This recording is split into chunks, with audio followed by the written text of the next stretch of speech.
রাতে গ্রামের মধ্যে একটি পুরনো বাড়ি থেকে ধোঁয়া উঠছিল। পুরনো বাড়িটি স্থানীয়দের কাছে ভয়ঙ্কর বলে পরিচিত ছিল। বাড়ির দিকে যারা যেত তাদের সবসময় অদ্ভুত কিছু শোনা যেত। মাঝে মাঝে বাড়ির ভেতর থেকে ভুতুড়ে হেসে ওঠে বা অদৃশ্য পায়ের আওয়াজ আসতো। তবে একদিন গ্রামের যুবক রাহুল ঠিক করলো সে বাড়ির ভেতরে রাত কাটিয়ে আসবে।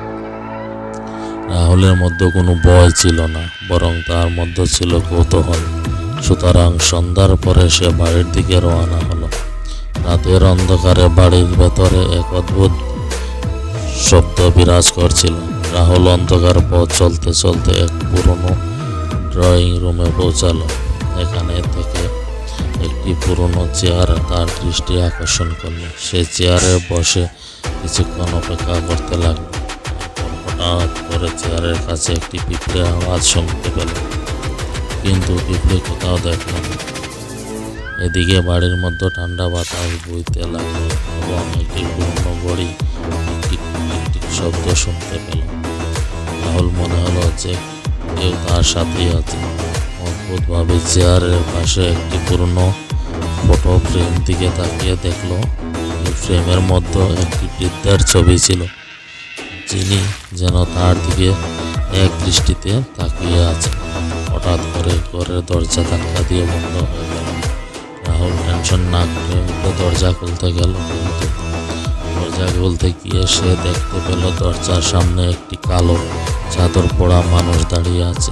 রাহুল চিৎকার দিয়ে বলল, আপনি কে? কালো চাদর পরা ব্যক্তি কিছু না বলে ধীরে ধীরে চলে যেতে লাগলো। রাহুল তারপর পিছু নিল, কিন্তু কিছু দূর যাওয়ার পর দেখলো সেই ব্যক্তি বাড়ির পেছনে উঠানে দাঁড়িয়ে। তখন সে ব্যক্তির ফিরে আসলো এবং তার মুখ দিকে তাকিয়ে রাহুল অনুভব করলো ওই মুখটি বৃদ্ধের ফটোর মুখের সাথে মিলে।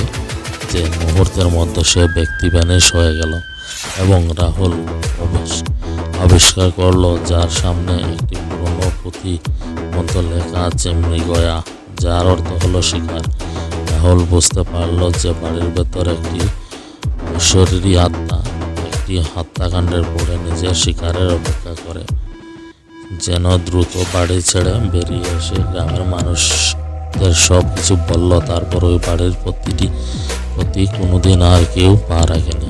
এইভাবে সেই পুরনো বাড়ি গ্রামে একটি ভৌতিক বাড়ি হয়ে রইল, সেটি কোনো মৃগয়া থেকে মুক্তি পায়নি।